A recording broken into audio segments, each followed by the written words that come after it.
So we are discussing this problem maximum cost permutation from the last div 2 round. इस question में बोला ये गया था कि हमें एक परम्यूटेशन दिया हुआ है 1 to n लेंथ का। परम्यूटेशन क्या होता है? 1 2 3 4 कंटिन्यूअस n तक, इसी को बोलते हैं परम्यूटेशन। अब ये परम्यूटेशन किसी भी ऑर्डर में हो सकता है, 3 2 4 1, मतलब बस इसमें सारे एलिमेंट 1 to n के एक बार आते हैं। तो हमें एक परम्यूटेशन दिया हुआ है एंड यहाँ पे एक ऑपरेशन को डिफाइन किया जा रहा है जिसको बोलते हैं cost. Cost of a permutation is the minimum length of its continuous subsegment that needs to be sorted so that the entire array becomes sorted. ये कहना ये चाह रहा है कि जो कॉस्ट है, एक कॉस्ट को कैसे डिफाइन कर दे रहा है, ये कॉस्ट को कह रहा है length of the sub segment, length of the अरे जिसको हमें सॉर्ट करना पड़े, जिसकी वजह से पूरी अरे सॉर्ट हो जाए। जैसे for the time being let me take an example 1 2 and 4। Okay 1 2 1 3 4 2। Now here you can see that अगर मैं 3 4 2 को बस सॉर्ट कर दूं तो मेरी पूरी अरे सॉर्ट हो जाएगी।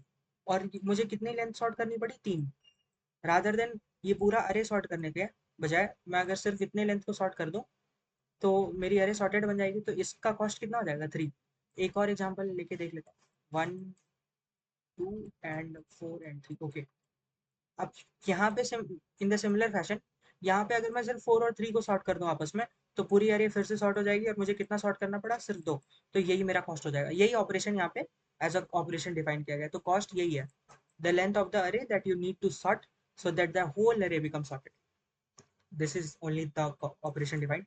अब इसमें बोला यह गया है कि हमें इंटीजर अरे दी गई, हमें एक इंटीजर अरे दी गई है जिसमें 0 to n तक के एलिमेंट है एंड हर एलिमेंट एक ही बार अपीयर हो रहा है। अब इसमें जो है परम्यूटेशन हमें दिया हुआ है बट इसमें कुछ एलिमेंट जीरो जीरो की तरह मेंशन है। जैसे कुछ इस तरीके से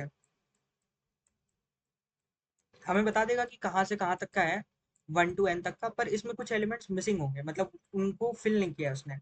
जैसे इसमें अगर 1 to 5 करने थे तो कुछ एलिमेंट्स की जगह पे इसने 0 0 रख के दे दिया।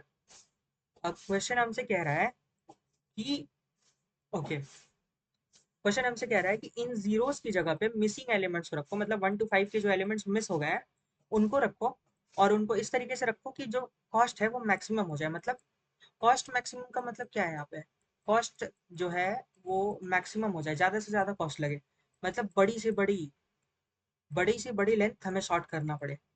मतलब लेट्स सपोज ऐसे रखते हैं ना, देखो वन सेम एग्जांपल ले लेते हैं ज़रा एक बार। तो यहाँ पे 0 रख दिया, यहाँ पे 3 रख दिया, यहाँ पे ओके, यहाँ पे 1 रख दिया, यहाँ पे 0 रख दिया, यहाँ पे 3 रख दिया, यहाँ पे फिर यहाँ पे भी 0 रख दिया। तो अगर मैं यहाँ पे अगर मैं सिर्फ और सिर्फ 4 रख दूँ, देखो पहली बात तो ये 1 to 4 है, इतना तो समझ में आ गया। अब अगर मैं यहाँ पे, मेरे पास ऑप्शन कौन कौन से बच गए रखने के लिए? मेरे पास ऑप्शन बचे 2 और 4, यही दो नहीं अवेलेबल है इसमें, तो यही दोनों ऑप्शन बच गए। अब अगर मैं यहाँ पे 2 रख देता हूँ, 3 रख देता हूँ, 4 रख देता हूँ, तो ये देखो ये सॉर्टेड है। तो यहाँ पे कोई भी लेंथ हमें सॉर्ट करनी पड़ी नहीं। तो इसका आंसर कितना हो गया? 0। बट ये हमें नहीं करना, हमें कॉस्ट बढ़ाना है, तो हमें मैक्सिमम लेंथ अनसॉर्टेड बनानी है ये रखने की हेल्प से। तो मैं यहाँ पे अगर यहाँ पे रख दो 4, यहाँ पे रख दो 2। अब देखो 4 3 2 तीनों को, ये तीन लेंथ को मुझे सॉर्ट करना पड़ेगा, तो इसका कॉस्ट कितना हो जाएगा? 3। तो मुझे ये काम करना है, मुझे इस तरीके से रखना है कि मेरा कॉस्ट मैक्सिमम हो जाए। क्वेश्चन में यही बोला गया। तो इसका अप्रोच बहुत सिंपल सा समझ में आता है। सबसे पहले तो हम लोग 1 to n में क्या क्या एब्सेंट है वो निकाल लेंगे, उसको एक अरे में स्टोर कर लेंगे। जो भी एब्सेंट होगा 1 to n के बीच का, जो भी अरे में प्रेजेंट नहीं है उसको फाइंड कर लेंगे। सबसे पहला काम तो ये कर लेंगे। उसको एक अरे, लेट सपोज उसको एक अरे 2 में मैंने स्टोर कर लिया। अब उसको स्टोर करके मैं चाहूँ तो उसको रिवर्स सॉर्ट या रिवर्स सॉर्ट कर दूंगा। ठीक है, रिवर्स सॉर्ट क्यों करना है? क्योंकि जब मैं रखना चाहूँगा, अच्छा, नेक्स्ट स्टेप क्या होगा? Even before reverse sorting, next step क्या होगा? मैं देखूंगा कहाँ कहाँ पे जीरो है। ठीक है, मैं देखूंगा मेरी मेन अरे में कहाँ कहाँ पे जीरो है। अब मुझे एक बात बताओ, इसमें अरे 2 में मेरे पास बड़े बड़े वैल्यूज होंगे? जैसे लास्ट टाइम हमारे पास कौन कौन सा ऑप्शन था? 4 और 2 था। तो 4 और 2 था। अब मैं डेफिनेटली 4 2 को पहले तो नहीं रखूंगा ना। 2 को पहले रखना, यहाँ पे देखो ये ऑलरेडी अरे को सॉर्ट कर दे रहा था। ये सॉर्ट नहीं भी कर रहा था तो इतना ज़्यादा लेंथ अनसॉर्टेड नहीं बना रहा था। तो मेरा बेनिफिट यही है कि मैं लार्जेस्ट वैल्यू को सबसे पहले रखूँ। तो मैं यहाँ पे 4 जो मेरी लार्जेस्ट अवेलेबल वैल्यू है उसको सबसे आगे ला के रख दूंगा, सबसे पहले 0 की जगह। तो मैं इस यहाँ से 0 को ओवर राइट करके यहाँ पे 4 लिख दूंगा। और इन द सिमिलर वे यहाँ पे इसको हटा के किसको लिख दूंगा, 2 को लिख दूंगा। अब मेरी अरे जो है मैक्सिमम अनसॉर्टेड बन गई। और यहाँ पे एक बार जब मेरी अरे बन गई अनसॉर्टेड, अब मैं लेंथ कैसे कैलकुलेट करूंगा? मैं लेंथ कैलकुलेट करने के लिए सिंपली एक फॉर, मैं कैसे पता करूंगा कि कौन सी विंडो है, मतलब कहाँ से कहाँ तक की अनसॉर्टेड है? तो इसका सिंपल सा तरीका है, तुम अरे में चेक करते जाओ ऐसे। ए आर आर ऑफ आई को अगर एक सॉर्टेड अरे होती तो ये कैसा दिखता? A R R of I less than equal to A R R of I plus one होता। तुम ये कंडीशन पूरी अरे में चेक कर लो, तुम यहाँ पे चेक करोगे तो ये होल्ड कर रही है। पर जब इन दोनों के लिए चेक करोगे 4 और 3 के लिए, तो ये कंडीशन होल्ड नहीं कर रही है। A R R of I is greater than A R R of I plus one which is not allowed. तो तुम्हारा जो फर्स्ट आई मिल गया यही तुम्हारा स्टार्टिंग पॉइंट होगा अनसॉर्टेड अरे का। अब इसके बाद ये वाला लूप एंड करके तुम सिंपली बैक से स्टार्ट करो, लास्ट पॉइंट से। और लास्ट पॉइंट में एक सॉर्टेड अरे में क्या होना चाहिए? लास्ट पॉइंट में एक सॉर्टेड अरे में A R R of J should be less than A R R of J minus one. बाद के element should be less than और इक्वल टू। जहां पे भी ये कंडीशन ब्रेक हो वही तुम्हारा लास्ट पॉइंट, मतलब वहीं पे तुम्हारी विंडो क्लोज होगी। तो देखो यहाँ पे पहले जैसे तुम चेक करना होगा, तुम देखोगे कि 2 और 3 में 2 छोटा है, तो ये कंडीशन ब्रेक हो जा रही है, तो तुम्हारा जे ये हो जाएगा। तो फिर देखो तुम्हारी लेंथ ऐसे डिफाइन हो जाएगी, 1 4 3 2। तुम्हारा जे यहाँ पे होगा, ये जे हो जाएगा, और ये हो जाएगा आई। यही तुम्हारी लेंथ हो जाएगी। अगर इसको मैं प्रॉपर लेंथ निकालना चाहूँ तो ये क्या हो जाएगा? जे माइनस आई प्लस वन। इस तरीके से इसकी लेंथ निकल जाएगी।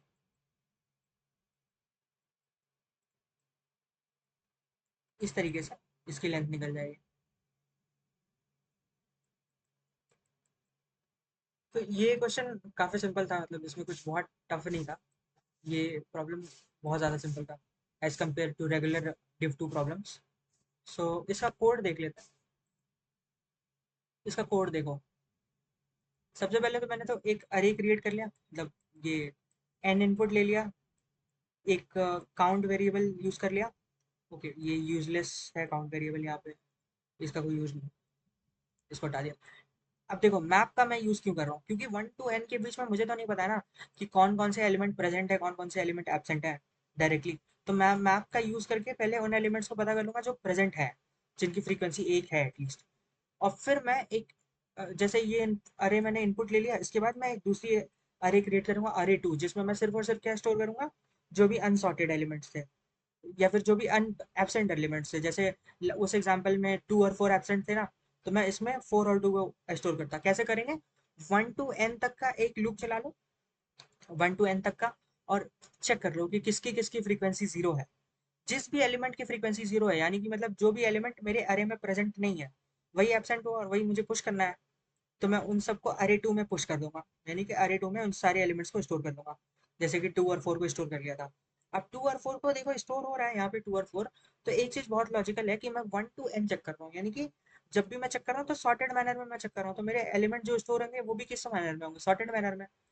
क्योंकि मैंने सबसे पहले 1 के लिए चेक किया, अगर 1 प्रेजेंट नहीं होगा तो 1 जाएगा।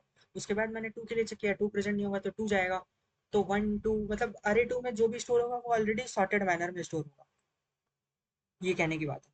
एक बार अरे टू में सब स्टोर कर लिया तुमने, उसके बाद जैसा कि हमने कहा था जहाँ पे भी जीरोस हैं उनको रिप्लेस करेंगे हम लोग लार्जेस्ट एलिमेंट से। तो लार्जेस्ट एलिमेंट क्या होगा अरे टू का?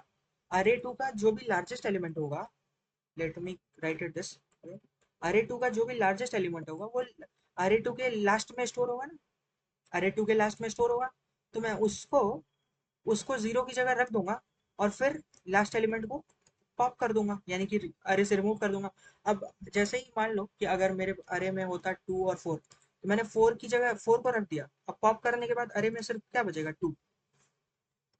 ऐसे ही अगर अरे की लेंथ ऐसे होती है 1 3 4, तो मैं सबसे पहले पॉप करता 4 को, तो फिर मेरे अरे में क्या बचता? मेरे अरे में बचता 1 और 3। फिर मैं अरे पॉप करता 3 को, फिर बचता 1। तो ऐसे ही कर देते हैं। यहाँ पे भी देखो सेम काम किया हुआ है।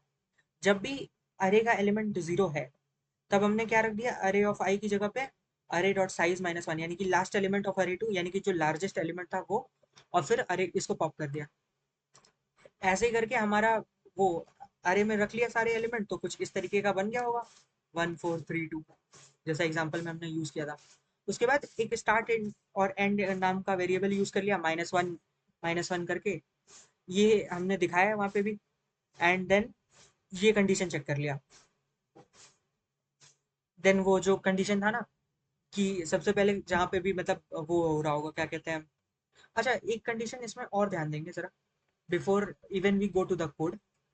एक कंडीशन और, अगर एक परम्यूटेशन सॉर्ट होता है तो क्या बनता है, अगर एक परम्यूटेशन मतलब 1 to 5 तक के नंबर अगर सॉर्टेड वे में लिखे हो, तो 1 2 3 4 5 ही बनेगा ना।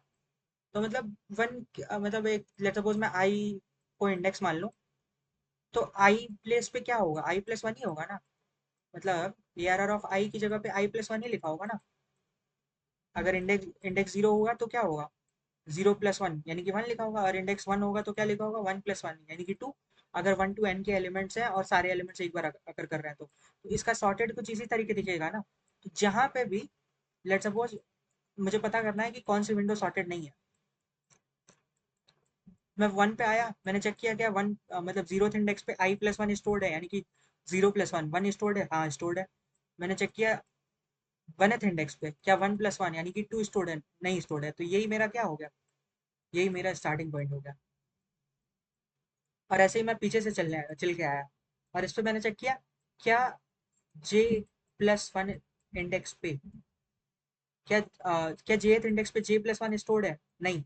J+1 मतलब ये लास्ट इंडेक्स है, तो लास्ट इंडेक्स है हमारा 4, लास्ट इंडेक्स है हमारा 3, तो 3+1 स्टोर होना चाहिए, यानी कि 4 स्टोर यहाँ पे होना चाहिए। क्या 4 स्टोर है, नहीं है स्टोर, तो ये हमारा अनसॉर्टेड विंडो बन गया यहाँ से यहाँ तक का। इस तरीके से यहाँ पे चेक कर दिया। ये वाला तरीका भी यूज कर सकते थे और ये वाला तरीका भी यूज कर सकते हो। मैंने इस क्वेश्चन के सोल्यूशन में जो कोड लिख रखा है, वहाँ पे ये वाला तरीका यूज किया है। ये बहुत ही सिंपल इजी तरीका है, इसको भी यूज कर सकते हो। सो सेम काम यहाँ पे किया है, देखो। अरे अगर ARR ऑफ आई के प्लेस पे i+1 नहीं स्टोर है, तो यही मेरा स्टार्ट हो गया। तो मुझे अपना स्टार्ट वाला पॉइंट मिल गया, स्टार्ट इज इक्वल टू मैंने आई कर दिया, और यहाँ से फिर इस लूप से एग्जिट कर लिया, और फिर एक दूसरा लूप चला लिया जहाँ पे मैं क्या कर रहा हूँ, एंड से शुरू कर रहा हूँ और 0 तक जा रहा हूँ, और चेक कर रहा हूँ क्या मेरा ARR of I is equal to i+1 है या नहीं, और इसी को मैंने एंड ऑफ आई मान लिया। जैसे ही मुझे मिल गया मैंने ब्रेक करा लिया। अब उसके बाद मैं आंसर नाम का एक वेरिएबल इनिशलाइज कर रहा हूँ 0 से, और आंसर में क्या चेक कर रहा हूँ, आंसर में अगर, अच्छा देखो एक और केस हो सकता है कि अगर अरे तुम्हारी सॉर्टेड निकल जाए, ठीक है। अगर अरे सॉर्टेड होगी तो इस तुमने याद रखो, स्टार्ट और एंड को -1 से इनिशलाइज कर रखा है तुम, और तुम कर क्या रहे हो आंसर निकालने के लिए, एंड माइनस स्टार्ट +1, इससे तुम लेंथ कैलकुलेट कर रहे हो। तो अगर -1 भी होगा तब भी लेंथ 1 आ जाएगी, यानी ये देखो, अगर यहाँ पे मैं -1 रख देता हूँ एंड की जगह पे, और यहाँ पे भी -1 रख देता हूँ, तो वो एट द एंड कट के लेंथ कितना आ जाएगा, 1 आ जाएगा, which is a wrong answer. क्योंकि अगर मेरी अरे दोनों सॉर्टेड है, अगर ये 1 2 3 4 ऐसे लिखा हुआ है, तो ये सॉर्टेड है, तो यहाँ पे लेंथ जो रिक्वायर्ड होनी चाहिए वो 0 होनी चाहिए। तो हम बस चेक कर लेंगे कि अगर जो स्टार्ट है उसकी भी वैल्यू -1 है, एंड जो एंड है उसकी भी वैल्यू -1 है। इसका मतलब क्या हुआ कि अरे सॉर्टेड थी ना, तो हमें कोई एक स्टार्ट मिला, सारे एलिमेंट, सारे ARR ऑफ आई की जगह पे i+1 रखा हुआ है परफेक्टली, ठीक है। तो स्टार्ट भी तो हमारा -1 तब भी रह जाएगा, और एंड भी क्या रह जाएगा, -1। इन दैट केस हम ये काम नहीं करेंगे, कैलकुलेशन ऐसे नहीं करेंगे। इन दैट केस जस्ट हम आंसर 0 बोल के छोड़ देंगे। आई होप इसको थोड़ा और क्लियर वे में समझा देता हूँ। लेट सपोज मेरी अरे सॉर्टेड थी, 1 2 3 4 मेरी पूरी अरे सॉर्टेड है, तो स्टार्ट इस केस में -1 रह गया हो, डू यू अग्री, और एंड भी क्या रह गया होगा, -1 ऑब्वियसली। तो अगर स्टार्ट और एंड -1 रह गया, तो तुम अगर आंसर ऐसे कैलकुलेट करोगे इसके लिए, स्टार्ट आंसर ऐसे कैलकुलेट करोगे, एंड माइनस स्टार्ट +1, तब तो आंसर गलत आएगा ना। ये वैलिड आंसर थोड़ा ना होगा, ये तो इनवैलिड आंसर होगा ना, ये तो अलाउड ही नहीं होना चाहिए। तो इस पर्टिकुलर केस के लिए हम अलग से लिख देंगे कि आंसर 0। इसीलिए देखो इसको मैंने ऐसे लिखा हुआ है यहाँ पे, स्टार्ट -1 यानी कि मैंने जब चेक किया पहले, जो स्टार्ट भी -1 नहीं होना चाहिए, एंड भी -1 नहीं होना चाहिए। इन दैट केस हम आंसर ऐसे कैलकुलेट करेंगे, अदरवाइज आंसर 0 का 0 रह जाएगा। और यही आंसर हमने प्रिंट कर दिया। आई गेस ये कोड भी काफ़ी ज़्यादा इजी था। कोड को और यहाँ पे जो भी कोड लिखा हुआ है इसको और सिंप्लीफाइड वे में लिखा जा सकता है। हमने एक्सप्लेनेशन पर्पज से थोड़ा ज़्यादा इलेबोरेटिव वे में लिखा है। Thank you everyone. We are discussing this problem, cut the array, from the last div 2 round. In this problem we were given an array of integers, and then we were assigned the task to cut this array into three segments like this. uh, let me make an array. So we were asked to cut it into three segments such that पहले segment का सम होगा S1, दूसरे segment का सम होगा S2, and तीसरे segment का सम होगा S3। And S1 S2 S3 की वैल्यूज कैसे इवेल्युएट होंगी? S1 होगा sum of first segment when taking reminder with 3। In the similar way S2 क्या होगा? Sum of second segment when taking reminder with 3। ऐसे ही S3 भी हो जाएगा कैलकुलेट।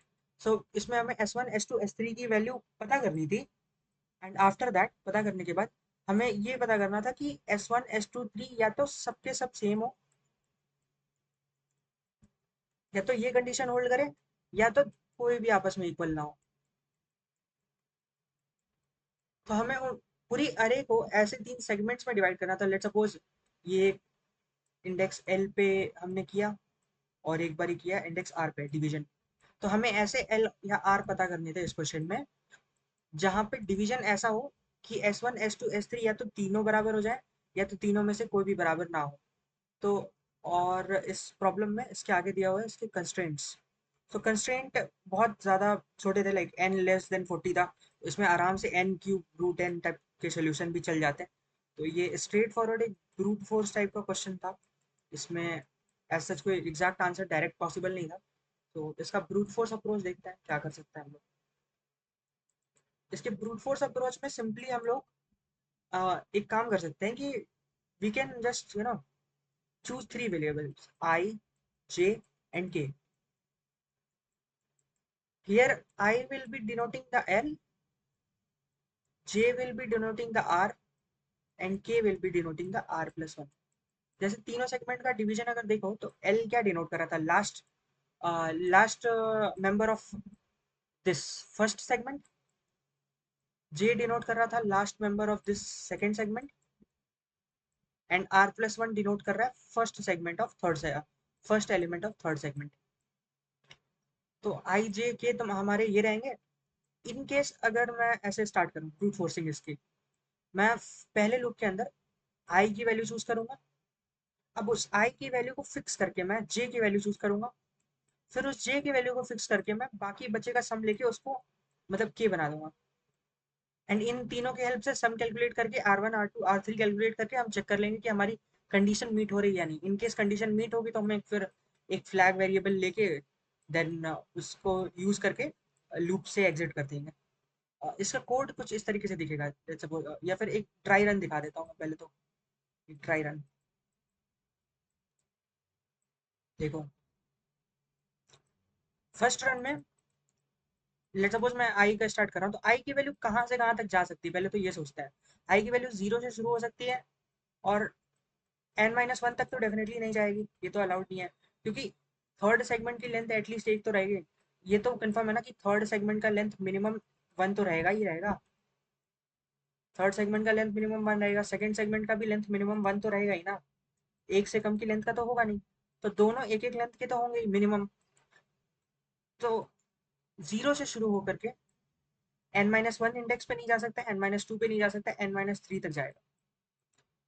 तो फर्स्ट सेगमेंट की लेंथ आई की जो लेंथ है वो 0 से शुरू होकर के कहाँ तक जाएगी? n-3 तक। तो मैं एक सम वेरिएबल ऐसे क्रिएट कर सकता हूँ और एक फॉर लूप चला सकता हूँ। आई वेरिएबल जाएगा कहाँ से? 0 से लेके n-3 तक।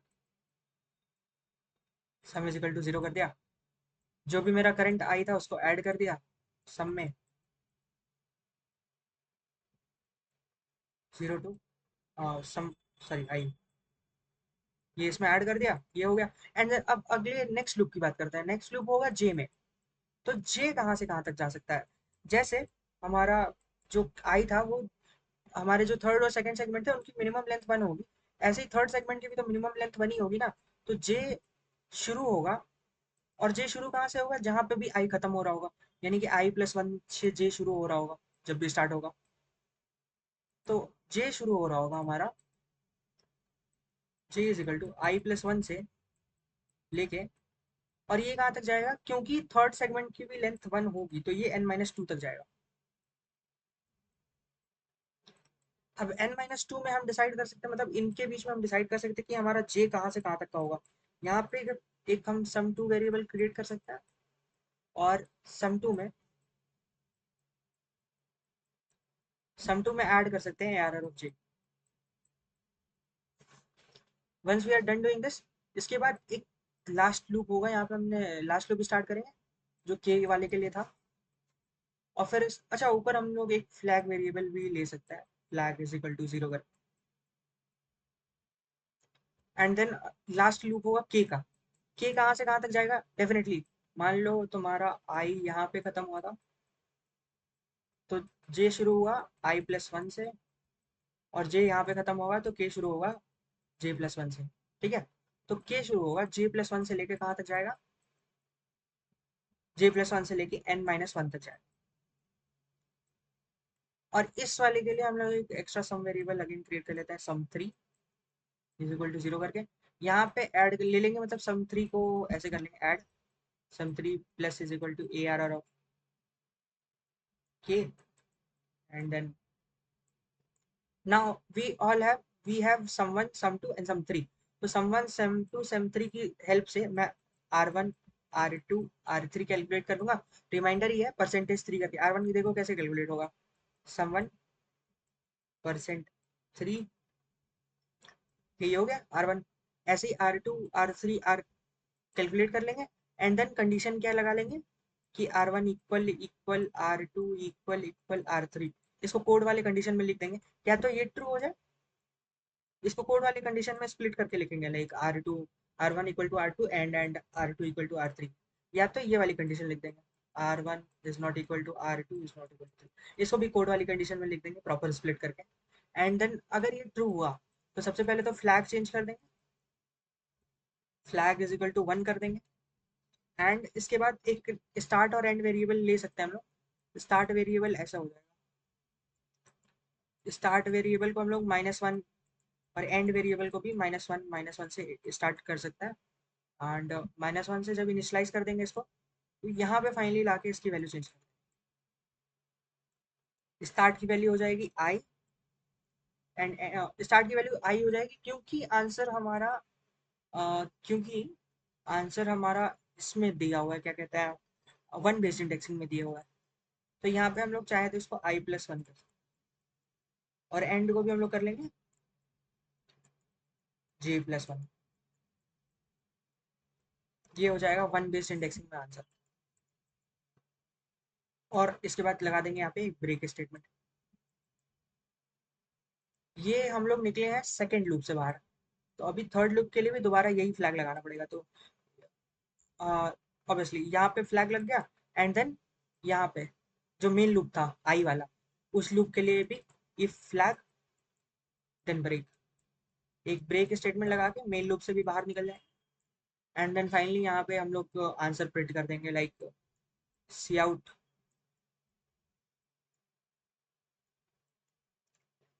इसको i+1 करने के बजाय we can leave it as it is. इसको लास्ट में करेंगे तो ज़्यादा बेनिफिशियल रहेगा। यहाँ पे हम लोग फिर सी आउट स्टार्ट +1 और सी आउट एंड +1 ये करके आंसर प्रिंट करो।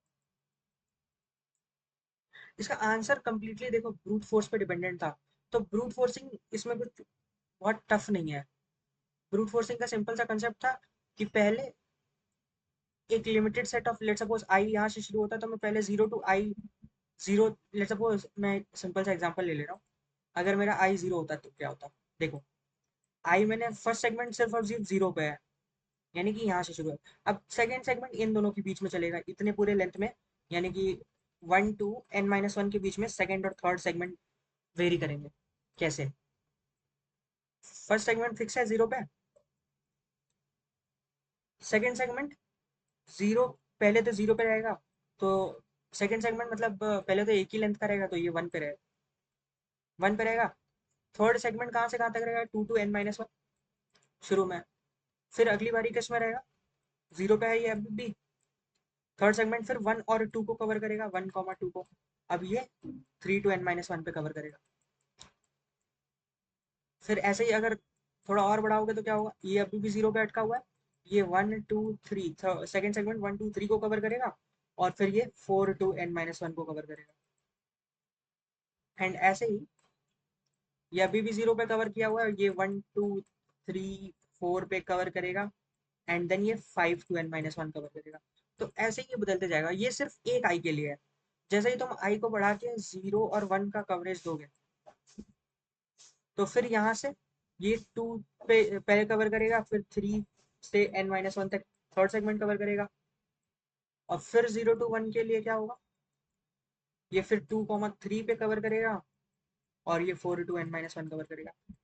ऐसे ही देख रहे हो, यहाँ पे तुम ब्रूट फोर्सिंग की हेल्प से इन सबको अलग अलग सेगमेंट का लेंथ दे पा रहे हो, और अलग अलग मतलब लेंथ देने की वजह से तुम सारी पॉसिबिलिटीज चेक कर पा रहे हो तीनों सेगमेंट्स के लिए। तो ये इसका straight forward brute force approach था। इसका कोड पार्ट देख लेते हैं, इसका कोड पार्ट ज्यादा इंपॉर्टेंट है। देखो, एन की वैल्यू इनिशियलाइज कर लिया, एंड देन अरे का इनपुट ले लिया, फिर समवन पहले इनिशियलाइज कर लिया, स्टार्ट और एंड को इनिशियलाइज कर लिया, एक फ्लैग वेरिएबल इनिशियलाइज कर लिया। अब देखो, आई 0 से शुरू होकर के कहाँ तक जा रहा है, लेस देन n-2 तक, यानी कि n-3 तक जा रहा है एग्जैक्टली। समवन की वैल्यू इसमें ले लिया, एंड देन rem1 मैंने पहले ही कैलकुलेट कर लिया यहाँ पर, खैर कोई जरूरत नहीं थी उसकी। sem2 का वेरिएबल इनिशियलाइज कर लिया, एंड देन जे कहाँ से शुरू हो रहा है, i+1 to n-1 पे जा रहा है, यानी कि एग्जैक्टली n-2 तक जा रहा है। फिर सम टू में जे को ऐड कर लिया, और उसके बाद rem2 की वैल्यू कैलकुलेट कर ली, ये भी पहले ही कर लिया, खैर नीडेड नहीं था यहाँ पर। फिर देखो, j+1 जहाँ तक भी जे गया है, उससे लेके j+1 से लेके एंड तक के था, और के का सम निकाल लिया, अभी तुम्हें दिखाया था डायग्राम में। एंड देन rem3 कैलकुलेट कर लिया, और उसके बाद कंडीशन देखो, तो या चेक कर लिया, या तो तीनों इक्वल हो, या तो तीनों नॉट इक्वल हो। अगर तीनों इक्वल है तो स्टार्ट और एंड इनको दे दिया, और फिर फ्लैग की वैल्यू 1 कर दिया, और अगर फ्लैग 1 था तो ब्रेक करा दिया। फिर सेम यहीं पे यहाँ पे भी फ्लैग चेक कर लिया, ये वाला फ्लैग अननेसेसरी था, इसको सिंपली हम लोग ऐसे स्विच कर सकते थे, एक सिंपल ब्रेक स्टेटमेंट लगा के यहाँ पे, एंड देन ब्रेक चेक कर लिया, और फाइनली आके start+1 end+1 करके आंसर दे दिया। तो इसका सोल्यूशन काफी ब्रूट फोर्स टाइप का था।